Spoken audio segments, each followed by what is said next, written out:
আজ আমি বাংলাদেশের স্বাধীনতার ঘোষণাপত্র সম্বন্ধে একটি ছোট নিবন্ধ উপস্থাপন করার চেষ্টা করছি।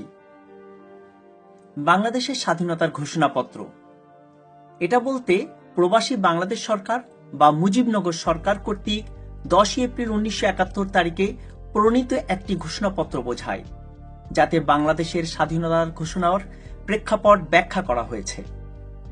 1971 সালের 17 এপ্রিল তারিখে আনুষ্ঠানিকভাবে এই ঘোষণাপত্র প্রচার করা হয়। ইংরেজিতে এটিকে বলা হয়েছিল প্রোক্লেমেশন অফ ইন্ডিপেন্ডেন্স। এর মাধ্যমে পাকিস্তান পূর্বাঞ্চল বাংলাদেশ নামে একটি সার্বভৌম গণপ্রজাতন্ত্রী রাষ্ট্র হিসেবে প্রতিষ্ঠা লাভ করে। এই স্বাধীনতার ঘোষণাপত্র অনুসারে 26 মার্চ বাংলাদেশের স্বাধীনতা দিবস, কারণ ঘোষণাপত্রে লেখা রয়েছে আমাদের এই স্বাধীনতার ঘোষণা 1971 সালের 26 মার্চ থেকে কার্যকর বলে গণ্য হবে। যতদিন বাংলাদেশের স্বাধীনতা যুদ্ধ চলেছে ততদিন মুজিবনগর সরকার পরিচালনার অন্তর্বর্তীকালীন সংবিধান বা ক্রান্তিকালীন বিধান হিসাবে এই ঘোষণাপত্র কার্যকর ছিল। 1971 সালের 16 ডিসেম্বর স্বাধীন বাংলাদেশ শত্রুমুক্ত হওয়ার পরও এই ঘোষণাপত্র নবপ্রতিষ্ঠিত দেশের সংবিধান হিসেবে কার্যকর ছিল। 1972 সালের 16 ডিসেম্বর তারিখে যখন দেশের নতুন সংবিধান প্রণীত হয়, তখন সংবিধান হিসাবে এর কার্যকারিতার সমাপ্তি ঘটে। 1971 সালের 10 এপ্রিল প্রণীত স্বাধীনতার ঘোষণাপত্র ছিল বাংলাদেশের প্রথম সংবিধান। 2011 সালের 30 জুন তারিখে বাংলাদেশের সংবিধানের 15 সংশোধনীর মাধ্যমে বাংলাদেশের স্বাধীনতার ঘোষণাপত্রকে মূল সংবিধানের অঙ্গীভূত করা হয়েছে। বাংলাদেশের স্বাধীনতার ঘোষণাপত্রের যে প্রেক্ষাপট সেটি আমি এখন সংক্ষেপে বলার চেষ্টা করছি। 1970 সালে সাধারণ নির্বাচন। পাকিস্তানের প্রথম সাধারণ নির্বাচনে পূর্ব পাকিস্তানের সবচেয়ে বড় দল পূর্ব পাকিস্তান আওয়ামী লীগ, অর্থাৎ বর্তমান বাংলাদেশের যে আওয়ামী লীগ, নিরঙ্কুশ সংখ্যাগরিষ্ঠতা অর্জন করে। দলটি পূর্ব পাকিস্তানের 169টি আসন হতে 167টি আসন জয়লাভ করে এবং 313 আসন বিশিষ্ট জাতীয় পরিষদে সংখ্যাগরিষ্ঠতা অর্জন করে, যা আওয়ামী লীগকে সরকার গঠনে আইনি অধিকার প্রদান করে। কিন্তু নির্বাচনে দ্বিতীয় সংখ্যাগরিষ্ঠতা প্রাপ্ত দল পাকিস্তান পিপলস পার্টির নেতা জুলফিকার আলী ভুট্টো বঙ্গবন্ধু শেখ মুজিবুর রহমানের পাকিস্তানের প্রধানমন্ত্রী হওয়ার বিরোধিতা করেন। তিনি প্রস্তাব করেন পাকিস্তানের 2 প্রদেশের জন্য থাকবে 2 জন প্রধানমন্ত্রী। এক ইউনিট কাঠামো নিয়ে ক্ষুব্ধ পূর্ব পাকিস্তানের মানুষের মধ্যে এরূপ অভিনব প্রস্তাব নতুন করে ক্ষোভের সঞ্চার করে। ভুট্টো মুজিবের 6 দফা দাবি মেনে নিতেও অস্বীকৃতি প্রকাশ করেন। মার্চের 3 তারিখ পূর্ব ও পশ্চিম অংশের এই 2 নেতা পাকিস্তানের রাষ্ট্রপতিকে সঙ্গে নিয়ে দেশের ভাগ্য নির্ধারণে ঢাকায় মিলিত হন, তবে বৈঠক ফলপ্রসূ হয় নাই। মুজিব সারা দেশে ধর্মঘটের ডাক দেন। 1971 সালের 7 মার্চ বঙ্গবন্ধু মুজিবুর রহমান ঢাকার রেসকোর্স ময়দানে, বর্তমান সোহরাওয়ার্দী উদ্যান, এক ঐতিহাসিক ভাষণ প্রদান করেন।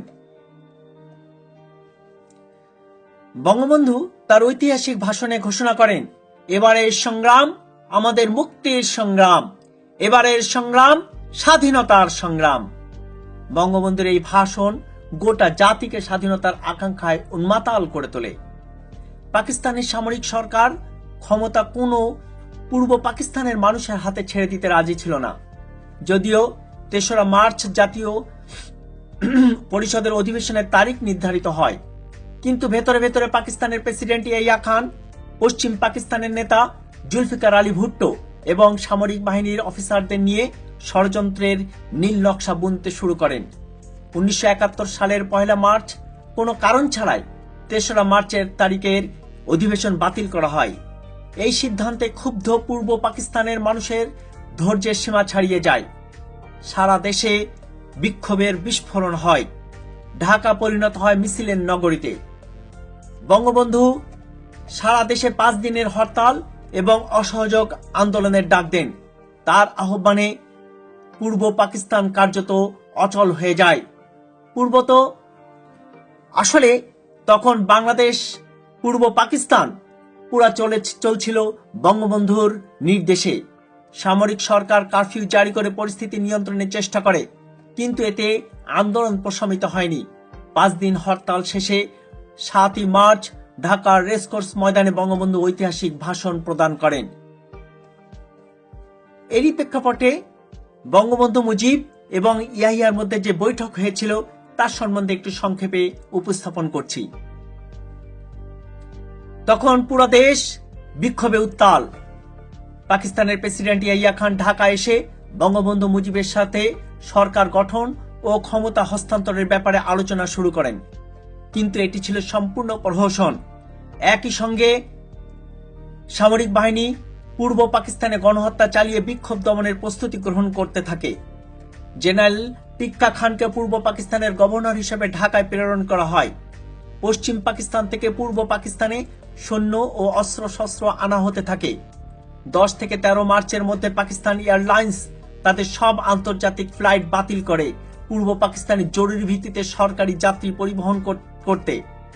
এই সরকারি যাত্রীদের প্রায় সবাই ছিল সাদা পোশাকে পাকিস্তানের সামরিক বাহিনীর সেনা।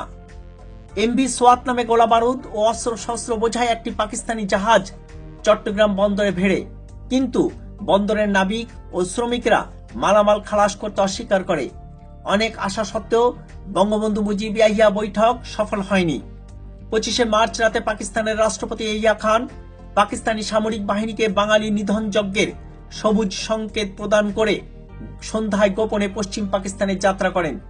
পরিকল্পনা অনুযায়ী বঙ্গবন্ধু মুজিবকে 25শে মার্চের রাত্রে গ্রেফতার করা হয়।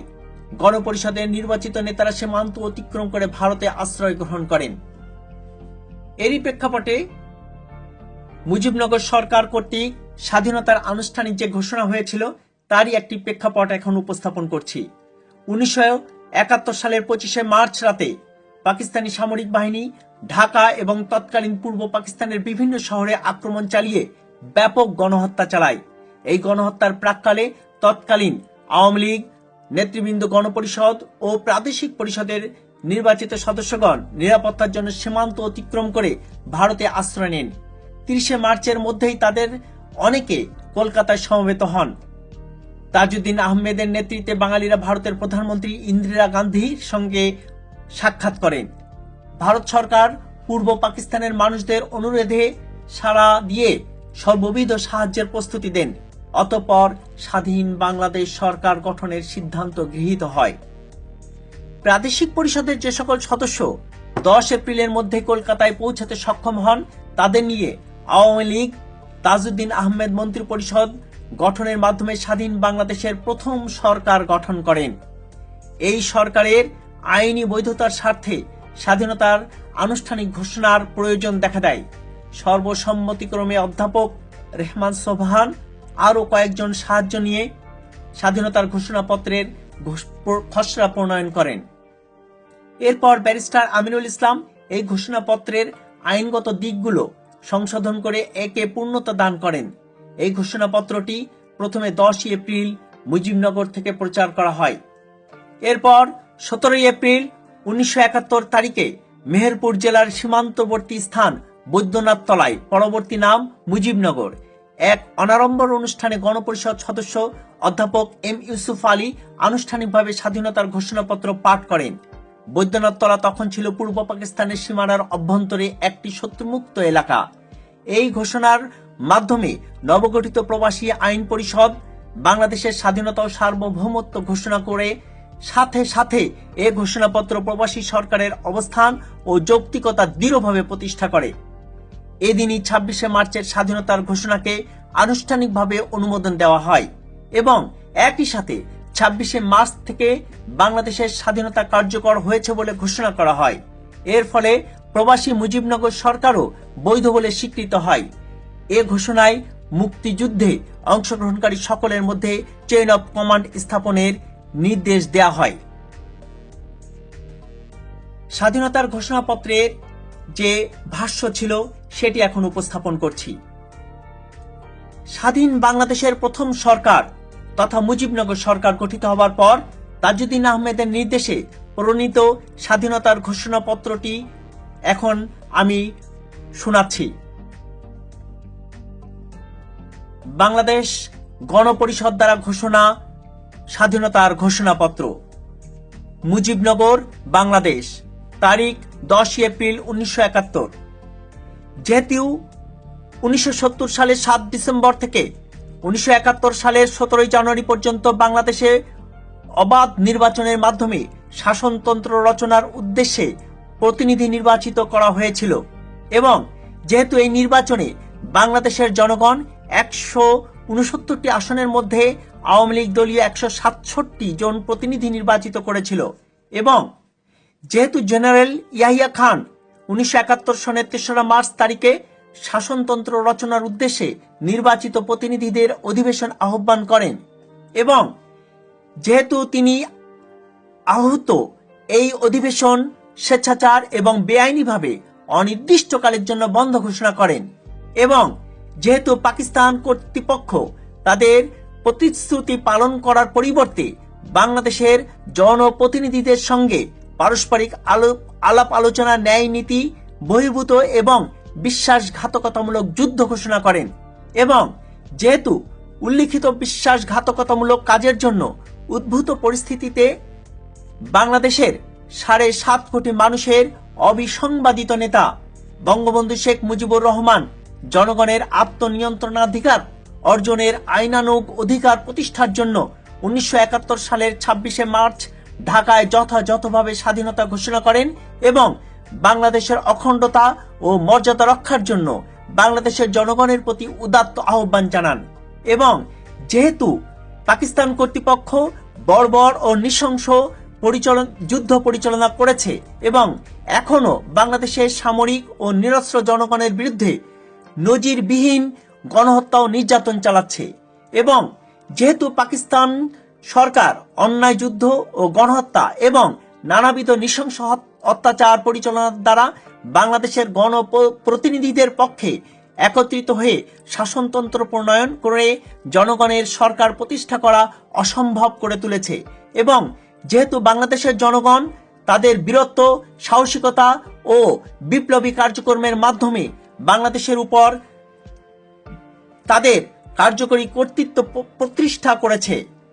সার্বভৌম ক্ষমতার অধিকারী বাংলাদেশের জনগণ নির্বাচিত প্রতিনিধিদের প্রতি যে ম্যান্ডেট দিয়েছেন সে ম্যান্ডেট মোতাবেক আমরা নির্বাচিত প্রতিনিধিরা আমাদের সমবায়ে গণপরিষদ গঠন করে পারস্পরিক আলাপ আলোচনার মাধ্যমে বাংলাদেশের জনগণের জন্য সাম্য, মানবিক মর্যাদা ও সামাজিক ন্যায় বিচার প্রতিষ্ঠা করার উদ্দেশ্যে বাংলাদেশকে একটি স্বাধীন সার্বভৌম গণপ্রজাতন্ত্র ঘোষণা করছি এবং এর দ্বারা পূর্বাহ্নে শেখ মুজিবুর রহমানের স্বাধীনতার ঘোষণা অনুমোদন করছি এবং এত দ্বারা আমরা আরো সিদ্ধান্ত ঘোষণা করছি যে শাসনতন্ত্র পরিণত না হওয়া পর্যন্ত বঙ্গবন্ধু শেখ মুজিবুর রহমান প্রজাতন্ত্রের রাষ্ট্রপ্রধান এবং সৈয়দ নজরুল ইসলাম উপরাষ্ট্রপ্রধান পদে অধিষ্ঠিত থাকবেন এবং রাষ্ট্রপ্রধান প্রজাতন্ত্রের সশস্ত্র বাহিনী সমূহের সর্বাধিনায়ক পদে অধিষ্ঠিত থাকবেন। ক্ষমা প্রদর্শনের ক্ষমতা সহ সর্বপ্রকার প্রশাসনিক ও আইন প্রণয়নের ক্ষমতার অধিকারী থাকবেন এবং তার কর ধার্য ও অর্থ ব্যয়ের ক্ষমতা থাকবে এবং বাংলাদেশের জনসাধারণের জন্য আইনানুগ ও নিয়মতান্ত্রিক সরকার প্রতিষ্ঠার জন্য অন্যান্য প্রয়োজনীয় সকল ক্ষমতার তিনি অধিকারী হবেন। বাংলাদেশের জনগণ দ্বারা নির্বাচিত প্রতিনিধি হিসাবে আমরা আরো সিদ্ধান্ত ঘোষণা করছি যে কোনো কারণে যদি রাষ্ট্রপ্রধান না থাকেন অথবা যদি রাষ্ট্রপ্রধান কাজে যোগদান করতে না পারেন অথবা তার দায়িত্ব ও কর্তব্য পালনে যদি অক্ষম হন তবে রাষ্ট্রপ্রধান প্রদত্ত সকল দায়িত্ব উপরাষ্ট্রপ্রধান পালন করবেন।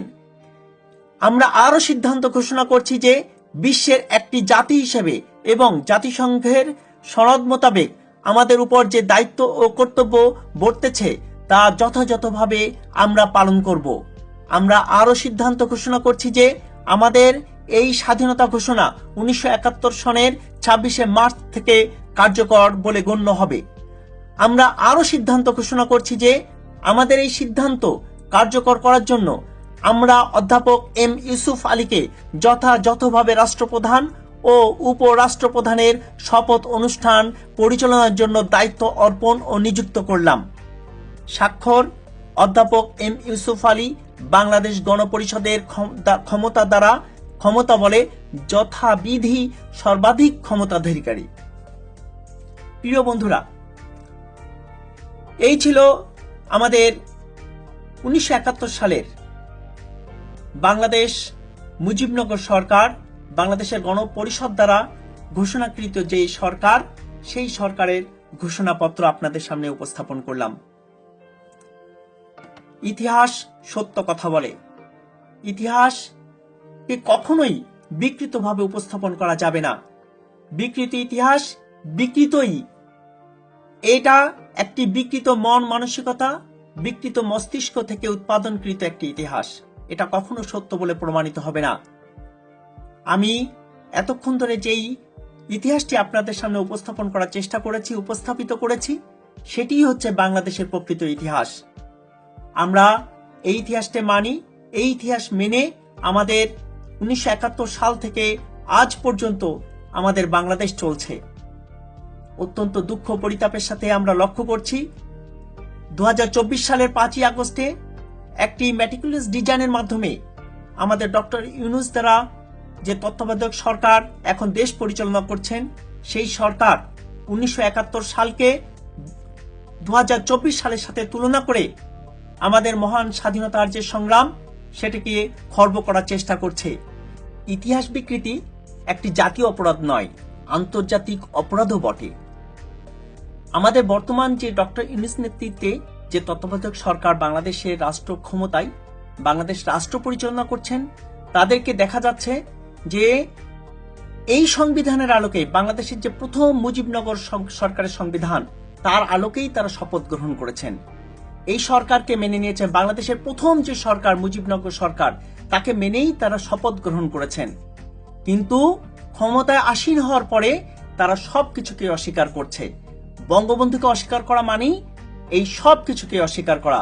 বঙ্গবন্ধুর 32 নম্বরের বাড়ি ভাঙচুর করে, তছনছ করে, লুটপাট করে, আগুন জ্বালিয়ে দিয়ে, বুলডোজার দিয়ে মাটির সাথে মিশিয়ে দেওয়ার চেষ্টা করা হচ্ছে।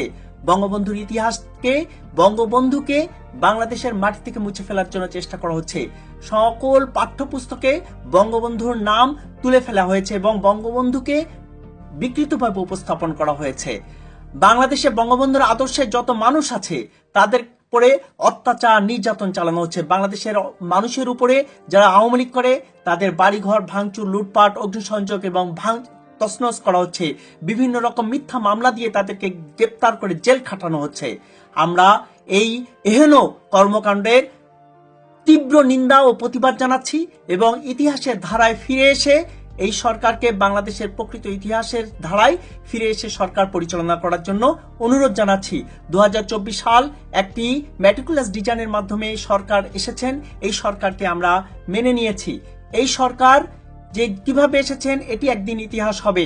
এই সরকার ভালো কাজ করলে অবশ্যই বাংলার জনগণ তাকে পুরস্কৃত করবে। খারাপ কাজ করলে ইতিহাসের মাধ্যমে গণধিক্কারে পরিণত হয়ে আস্থা করে নিক্ষেপিত হবে। সেই জন্য এই সরকারের যারা আছেন, এখনো সময় আছে ইতিহাসের প্রকৃত ধারায় ফিরে এসে আমাদের বাংলাদেশের যে মানুষ আছে, জনগণ আছে, সবাইকে নিয়ে একটি সুখী সমৃদ্ধশালী বাংলাদেশ গড়বার জন্য আহ্বান জানাচ্ছি।